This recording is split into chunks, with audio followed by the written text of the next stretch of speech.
Welcome to CGPSC मंथन।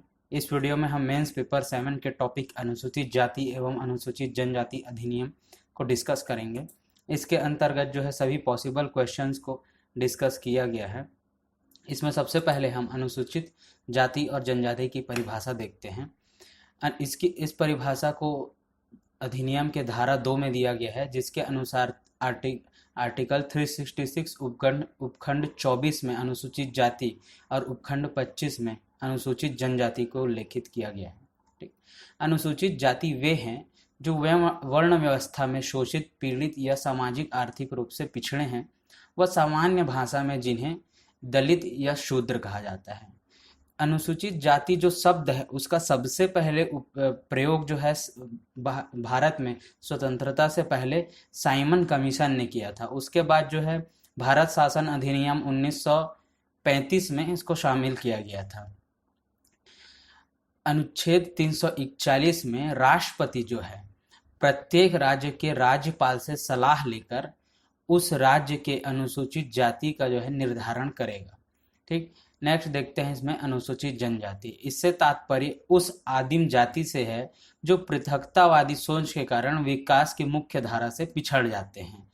इन्हें हम लोग सामान्य भाषा में आदिवासी या जनजाति कहते हैं। अनुच्छेद 342 में दिया गया है कि राष्ट्रपति जो है प्रत्येक राज्य के राज्यपाल से सलाह लेकर अनुसूचित जनजाति का निर्धारण करेगा। इसमें नेक्स्ट परिभाषा देखते हैं कि सामाजिक बहिष्कार किसको कहते हैं। सामाजिक संबंध विच्छेद कर लेना, लेन देन को जो है जातिगत आधार पर नकार देना। यदि व्यक्ति स्वयं अलग हो जाता है या फिर दूसरे व्यक्ति को किसी स्थान या गांव से अलग रहने के लिए मजबूर करता है तो उसको सामाजिक बहिष्कार कहा जाता है। ठीक, इसमें नेक्स्ट देखते हैं पीड़ित। ST/SC की श्रेणी में आने वाला व्यक्ति जिसके खिलाफ जो है अधिनियम के अंतर्गत अपराध होता है जिससे उसको शारीरिक, मानसिक व आर्थिक क्षति होती है तो उसको पीड़ित कहते हैं। ठीक, अब इसमें नेक्स्ट क्वेश्चन देखते हैं कि ST/SC पर होने वाले अत्याचार और उसके दंड के प्रावधान। इसको जो है धारा 3 में बताया गया है। इसमें ध्यान देने योग्य बात यह है कि ST/SC से भिन्न किसी समुदाय का व्यक्ति अगर यह सब कृत्य या अपराध करता है तो वह अपराधी होगा।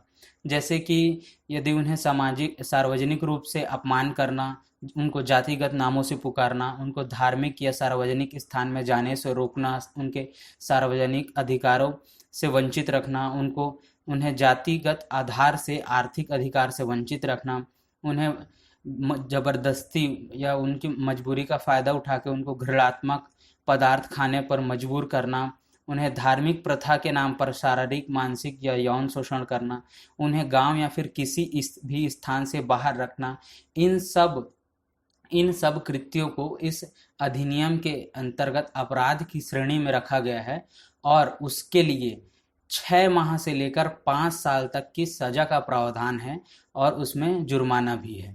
ठीक, यदि SC या ST को व्यक्ति को किसी झूठे केस में फंसा दिया जाता है तो इसके लिए भी 6 माह से लेकर 7 साल तक का कारावास का प्रावधान है और यदि इस केस में उस पीड़ित की मृत्यु हो जाती है तो अपराधी को भी मृत्यु दंड का प्रावधान है।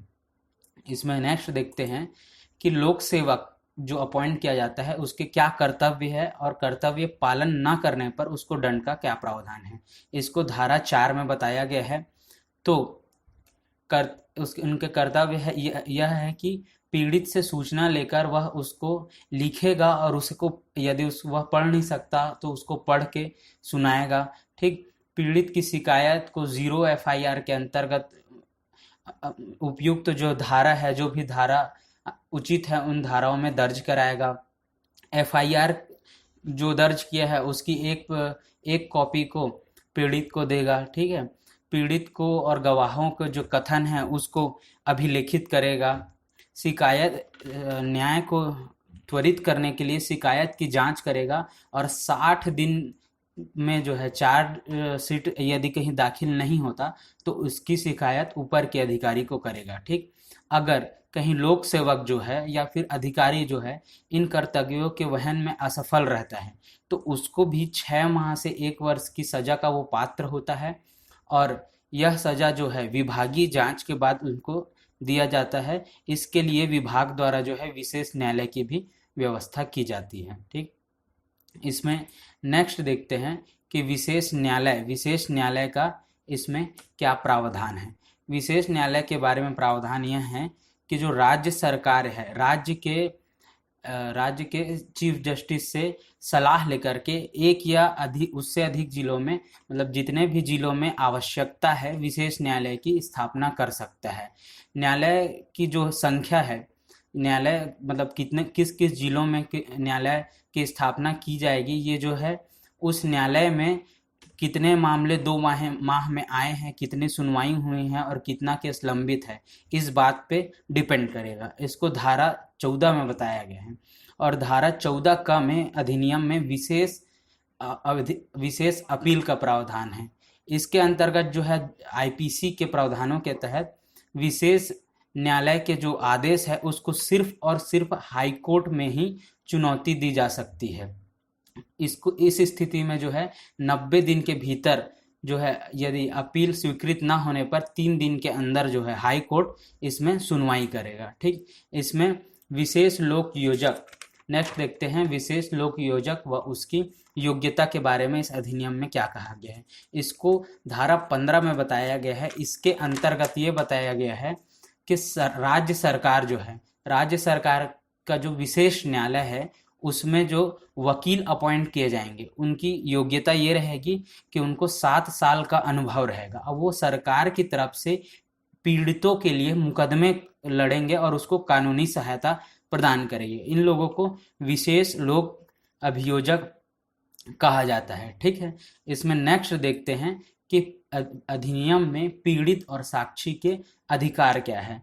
सबसे पहले तो ये बात है कि मूल अधिनियम में इस संदर्भ में कोई भी प्रावधान नहीं था, लेकिन 2015 में जो संशोधन हुआ है उसके माध्यम से इसको अध्याय 4A और धारा 15A में जोड़ा गया है। इसमें प्रावधान ये है कि राज्य जो है पीड़ित या साक्षी को संपूर्ण भौतिक सुरक्षा प्रदान करेगा। यदि राज्य को उत्पीड़न या हिंसा की धमकियों के विरुद्ध जो है पीड़ित या साक्षी के संरक्षण की व्यवस्था करेगा। उनको त्वरित रूप से न्यायिक सूचना जो है समय समय पे उपलब्ध करवाएगा। यदि किसी पीड़ित को तुरंत जो है मेडिकल असिस्टेंट या फिर चिकित्सकीय परीक्षा या फिर उनको आर्थिक सहायता देना है तो उनको प्रदान करवाएगा। ठीक, यदि पीड़ित या साक्षी को किसी एनजीओ, सोशल वर्कर या लॉयर से सहायता लेना है तो वो ले सकता है। इसमें उसको इतना अधिकार दिया गया है। ठीक, नेक्स्ट क्वेश्चन देखते हैं कि इस अधिनियम के अंतर्गत जो नवीनतम संशोधन लाए गए हैं वो क्या है। संशोधन को पूछने का ज़्यादा चांसेस रहता है क्योंकि वो करंट से भी रिलेटेड होता है। ठीक, तो इसमें देखते हैं कि 2015 में क्या संशोधन हुआ था। 2015 का जो संशोधन है 1 जनवरी 2016 से लागू हुआ है। इसके अंतर्गत ये है कि अत्याचार की परिभाषा को इसमें और अधिक विस्तृत बनाया गया है ताकि जो अधिनियम है वो मजबूत हो। ठीक है, इसमें न्याय को जल्दी करने के लिए विशेष न्यायालय की गठन किया गया है और 7 दिन में जो है क्षतिपूर्ति और 2 महीने में न्याय का प्रावधान है। इसमें जो है विशेष लोक वियोजकों के कार्य तय कर दिए गए हैं। ठीक है, जो पीड़ित को है उसको राहत राशि को 85,000 से बढ़ाकर 8,25,000 तक कर दिया गया है। और 2015 में भी यही संशोधन हुआ था कि इसमें अध्याय 4A जोड़ा गया था और 15A जोड़कर इसमें पीड़ित और साक्षी के अधिकार को तय किया गया था। ठीक, अब देखते हैं 2018 में जो संशोधन हुआ था। ये संशोधन काफ़ी ज़्यादा विवादित भी रहा था। इसमें इस संशोधन के अंतर्गत ये था कि जांच के बिना जो है FIR दर्ज किया जाएगा और SSP लेवल के अधिकारी के अनुमति के बिना ही जो है पीड़ित का गिरफ्तारी होगा। ठीक, इसमें यह भी प्रावधान है कि इस अपराध को करने वाले व्यक्ति का जो है अग्रिम जमानत नहीं होगा। ठीक है, ये संशोधन जो है काफ़ी विवाद में रहा था। इसको और आगे हम लोग देखेंगे जब हम लोग इस एक्ट की समीक्षा करेंगे। तो नेक्स्ट देखते हैं हम लोग अनुसूचित जाति एवं अनुसूचित जनजाति अधिनियम की समीक्षा। इस अधिनियम का समीक्षा हम लोग इस प्रकार कर सकते हैं कि सबसे पहले तो ये देखते हैं कि जब से ये अधिनियम लागू हुआ है तब से ही ये विवादों में घिरा हुआ है, क्योंकि ना इस अधिनियम की सबसे बड़ी चिंता ये थी कि इसका दुरुपयोग किया जा सकता है, क्योंकि इसके अंतर्गत केस होने पर बिना जांच के, बिना जांच के गिरफ्तारी की बात की गई है। और इसमें एक फैक्ट ये भी है कि नेशनल पुलिस कमीशन की एक रिपोर्ट आई थी जो ये बताता है कि इस एक्ट के अंतर्गत जो 60% गिरफ्तारी हुई थी वो गैर न्यायिक था।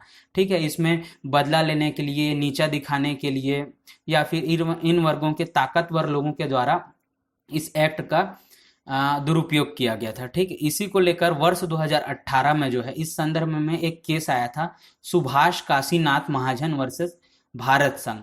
ठीक है, इसमें ये निर्णय दिया गया था कि इस अधिनियम का जो है, ये अधिनियम का दुरुपयोग जो है संविधान के अनुच्छेद 21 व 22 का उल्लंघन है। 21 में यह है कि 21 जो है गरिमा में जीवन को जीने का अधिकार बताता है, और 22 जो है गिरफ्तारी से संरक्षण को छीनता है।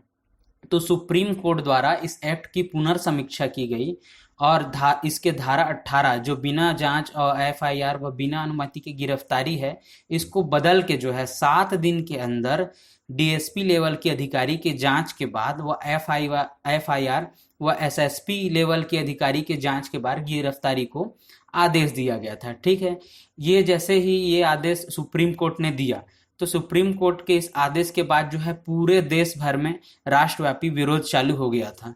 ठीक है, आप लोगों ने देखा होगा कि लास्ट ईयर शायद 3 मार्च या 3 अप्रैल को इस टाइप का विरोध किया गया था।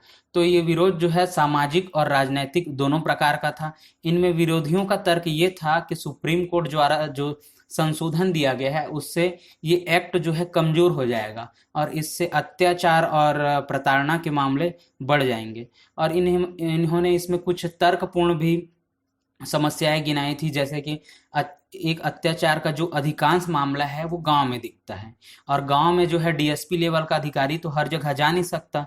ठीक है, तो वहां जाके वो जांच कैसे कर सकता है, और अगर जांच करने में यदि कहीं देरी आया तो देरी में जो है गवाहों से, साक्ष्यों से जो है छेड़छाड़ हो सकता है, जो कि केस को कमजोर बना देगा। और इसमें देरी से ये भी हो सकता है कि इसमें भ्रष्टाचार की संभावना बढ़ जाती है। ठीक है, तो इन सब के कारण ये होता कि ये जो अधिनियम है अपने मूल उद्देश्यों से भटक सकता है, और इसका डर खत्म हो जाएगा, और जो गंभीर अपराध होंगे उसमें न्याय प्रभावित होगा। ठीक है, जब जो इसमें फिर ये राष्ट्रव्यापी विरोध जो है तेज हुआ, तो सत्ताधारी जो दल है उनको अपने वोट बैंक का खतरा नजर आया, तो उन्होंने जो है सुप्रीम कोर्ट में 2 अप्रैल 2018 को रिव्यू पेटिशन फाइल किया। ठीक, इसमें जो है रिव्यू पेटिशन में भी न्यायालय जो है अपने फैसले पे अडिग रहा, उसको अपना फैसला सही लगा। ठीक, लेकिन इसी टाइम में जो है मध्य प्रदेश, छत्तीसगढ़ और राजस्थान का चुनाव था।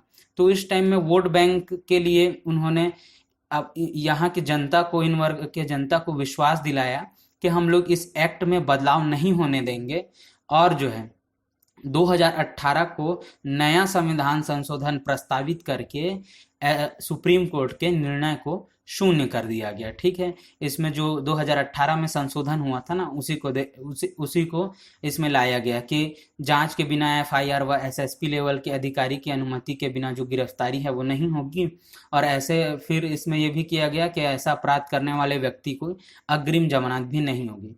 मतलब इसका अगर हम लोग कंक्लूजन देखें तो 2018 में जो संशोधन हुआ है वो देखने पे लगता है कि राजनीतिक दबाव में लिया गया निर्णय है। इसमें जो है सरकार, इसमें ये भी हो सकता है कि इस अधिनियम के दुरुपयोग के मामले बढ़ सकते हैं। ठीक, लेकिन सरकार को ये चाहिए कि वो इस एक्ट की जो है सुप्रीम कोर्ट जैसा निर्णय दिए थे उसके अनुसार इसकी पुनर्समीक्षा करे, और जो है अधिनियम के दुरुपयोग इस प्रकार की व्यवस्था करे कि अधिनियम का दुरुपयोग भी ना हो और जो एक्ट है वो भी मजबूत रहे। ठीक है, इससे इस अधिनियम के प्रति लोगों का विश्वास और भी बढ़ेगा। ठीक, तो फिर आज के वीडियो में बस इतना ही। अगर आपको इससे रिलेटेड कोई भी डाउट आता है तो आप हमको कमेंट कर सकते हैं, या फेसबुक और टेलीग्राम में हमको मैसेज कर सकते हैं।